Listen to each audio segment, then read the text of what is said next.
Well, where I live, we've had some really terrible weather lately.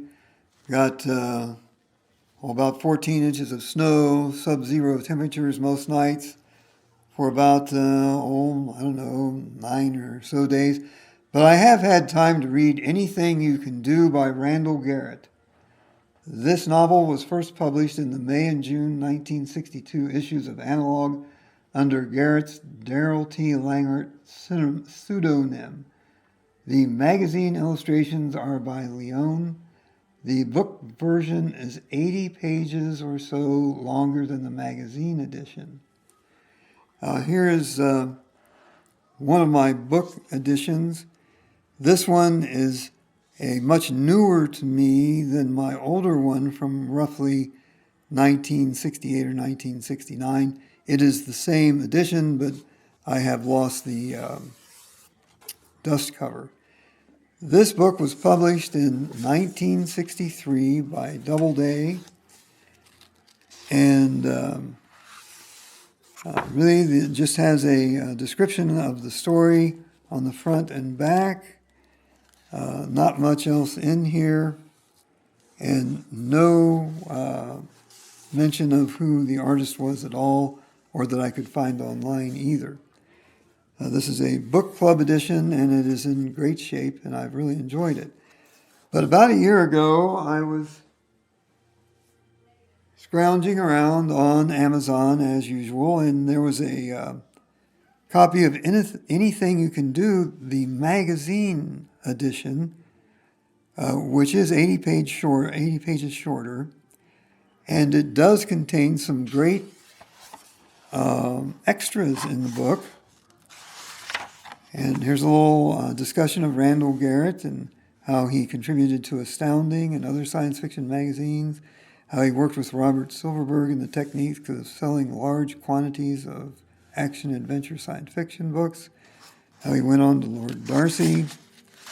On this page is a discussion of how ornery he was at the conventions, and unfortunately he had an attack of encephalitis in the summer of 1979 and spent the last 8 years of his life in a coma, which is awful. This book was published on October 29th, 2023. So I may have had it 2 years instead of 1 year. But at any rate, the illustrations from the magazine are included in the book, and some of them are really very good. Here is one of the main characters, the two main characters' mother, discussing their problems with a doctor, again by Leone. So I think the title is a reference to the old saying, anything you can do, I can do better. This seems to become apparent during the story.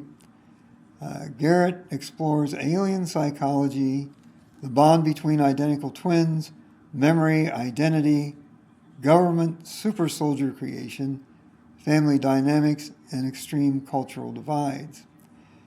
Garrett introduces us to the Nipe character right at the beginning of the novel. The Nipe is an incredibly fast-thinking, fast-moving, and very alien.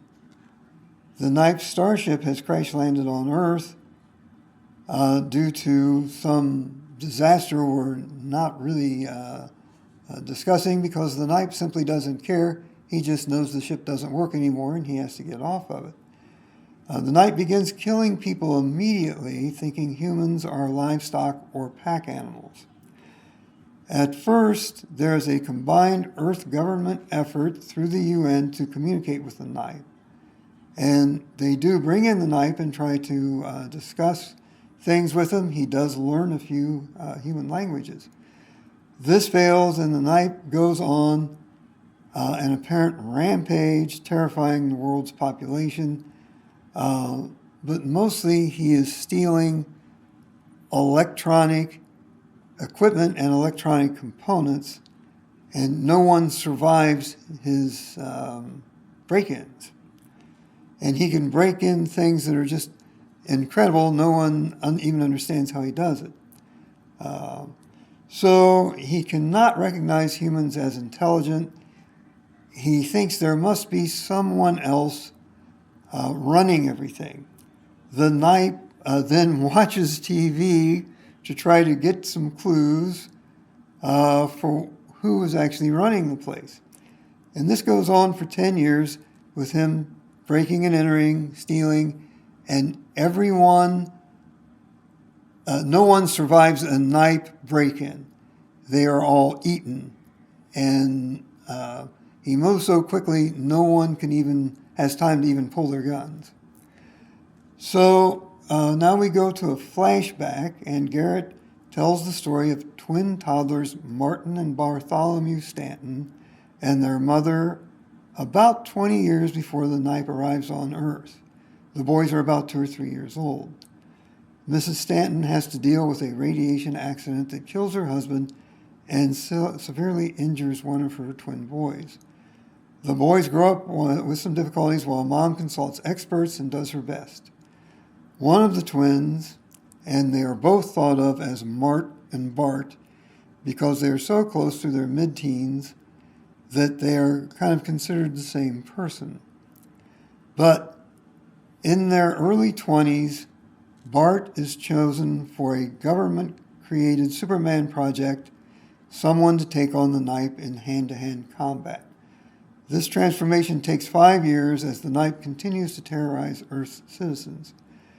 The governments want the Nipe alive, of course, for its knowledge, and at this time in the book, the U.S. government has been aware of the Nipe's hideout for about 7 or 8 years and has been watching and analyzing him all that time. The psychological briefing on the Nipe that Bart Stanton receives from Dr. Yoritomo is a very intriguing read, touching on the topics mentioned above. This is a very inventive, interesting, and suspenseful SF novel with some massive surprises, and I give it an 8 out of 10 stars. I think you would enjoy reading it. Have a great day.